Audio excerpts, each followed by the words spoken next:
Berbicara tentang eklesiologi, kadang kita berpikir, eklesiologi itu berasal dari mana dan apakah eklesiologi itu? Nah, hal yang paling penting di sini adalah kalau kita berbicara tentang eklesiologi, berarti kita berbicara tentang pertumbuhan iman kita, pertumbuhan iman sebagai orang Kristiani. Nah, gereja pada zaman atau pada perjanjian lama kita mengenal gereja itu sebagai suatu persekutuan yang tumbuh di antara umat, baik itu setelah kebangkitan Kristus maupun sebelum atau pada saat Kristus itu mewartakan Injilnya. Nah, gereja di sini ialah persekutuan, suatu persekutuan umat yang percaya kepada Kristus Tuhan, yang percaya akan kebangkitannya. Karena kita melihat bahwa kepercayaan kita kepada Kristus itu berangkat dari kebangkitannya, atau berangkat dari misteri Paskah, di mana kita meyakini bahwa Allah Tritunggal, Allah itu yang hadir dalam diri Kristus, bangkit dan hidup kembali. Jikalau kita melihat atau meyakini bahwa Kristus itu atau Yesus itu dilahirkan tanpa dibangkitkan, maka kita akan beriman kepada manusia biasa. Artinya kita tidak mengimani Yesus itu sebagai Tuhan, sebagai Kristus. Nah, ketika dia bangkit, nah disitulah kita mengetahui bahwa dia adalah Yesus yang Sang Mesias. Nah, berbicara tentang gereja, dalam Injil kita tidak mengetahui atau kita tidak dapat menemukan bahwa Kristus itu mendirikan gerejanya atau Kristus itu mendirikan jemaatnya di dunia ini. Nah, untuk mengetahui bahwa Kristus itu mendirikan gereja, kita dapat melihat atau kita dapat menemukannya dalam Injil Lukas yang berbicara yang ketika Yesus mengatakan pada para rasul tentang siapakah dirinya. Di sini Yesus melihat atau Yesus ingin memperkenalkan diri kepada para rasul dan para murid, ingin mengetahui dari mereka siapakah dia. Nah, apa yang dijawab oleh Petrus? Petrus waktu itu menjawab bahwa engkau adalah Mesias. Nah, lalu Kristus mengatakan bahwa engkau Petrus, dan di atas batu karang ini aku akan mendirikan gerejaku.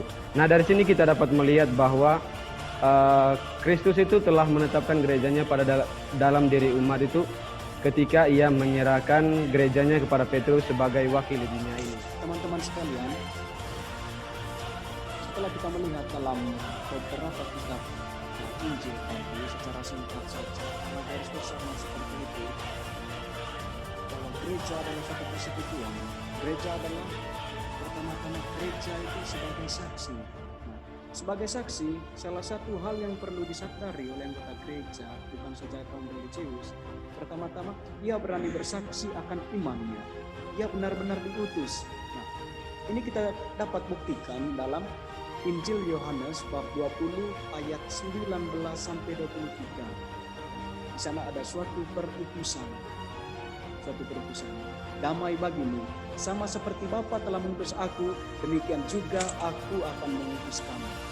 Menjadi anggota gereja berarti kita siap diutus, berani untuk menjadi saksi. Pada awal dalam perjanjian baru, murid-murid juga mengalami suatu ketakutan yang besar untuk perutusan itu sendiri.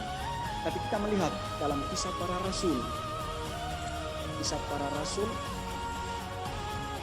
dalam Pentakosta bab 2 terutama bab 2 ayat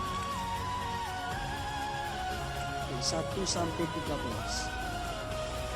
Kira-kira. Di situ Roh Kudus berhembus di atas para murid, dan sejak saat itu mereka berbicara dalam berbagai bahasa.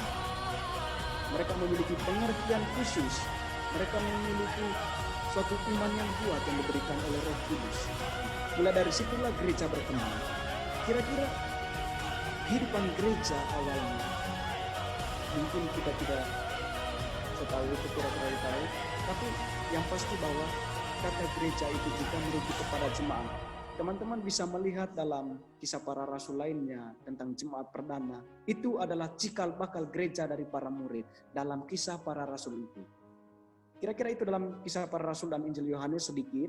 Nanti kita bisa melanjutkan ke surat-surat rasul. Langsung saja. Sekarang kita melihat bagaimana gereja di dalam surat Rasul Paulus. Nah, dalam surat Rasul Paulus menegaskan bahwa gereja itu merupakan suatu perkumpulan atau jemaat. Nah, apa itu jemaat? Jemaat itu merupakan sebuah perkumpulan atas panggilan yang berdasarkan pada Yesus Kristus sendiri. Kita tahu bahwa kita juga bahkan melihat pengalaman kehidupan kita setiap hari. Ketika kita berkumpul, ketika kita berhimpun dalam satu tempat untuk memuji dan memuliakan nama Yesus, di situ kita dikatakan sebagai jemaat. Kita dihantar kepada surat Rasul Paulus sangat jelas di bagian 1 Tesalonika bab 1 ayat 1 dilanjutkan bab 2 ayat 14. Di sana dijelaskan berbicara mengenai jemaat-jemaat atau para rasul. Berbicara mengenai jemaat tidak terlepas dari sebuah perkumpulan umat atau orang yang percaya kepada Sekarang kita masuk pada makna keberadaan gereja. Jadi yang perlu kita lihat di sini adalah mengenai arti kata jemaat. Dari jemaat itu sendiri merupakan sebuah jemaat yang terbentuk atas dasar tindakan Allah. Jadi karya Allah di sini sangat penting. Jadi mereka membentuk suatu persekutuan yang disebut jemaat. Mereka menjadi istimewa karena dipilih oleh Allah menjadi jemaat. Ya, bukan dipilih oleh siapa-siapa, melainkan Allah sendiri yang memilih mereka untuk membentuk suatu persekutuan. Dan berikut kita masuk pada makna keberadaan gereja yang ketiga, bahwa jemaat itu merupakan sisa Israel, yakni kelompok kecil orang yang setia kepada Allah, tekun menaati hukumnya, dan menantikan penggenapan janji para Israel di zaman akhir. Mereka menyerahkan diri dan pasrah kepada Allah. Jadi di sini kita melihat bagaimana iman orang Israel itu, mereka selalu menyerahkan diri kepada Allah. Dan berikut, jemaat itu sendiri merupakan kekhasan dari Santo Paulus, dari umat yang memiliki kesinambungan atau keterkaitan dengan keselamatan Israel yang terjadi dalam perjanjian lama. Lebih khusus kita lihat dari tokoh Abraham itu sendiri, yang berhak menerima janji dari Allah. Itu saja dari saya, lanjutkan. Oke, baik, terima kasih. Telah kita mendengar pembahasan tentang keberadaan gereja. Dalam hal ini hubungannya dengan jemaat.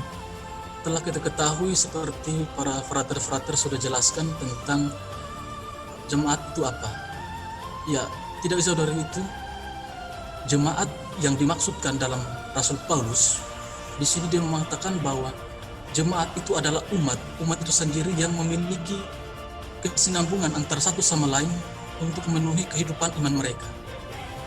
Jadi jemaat di sini mereka berkumpul untuk suatu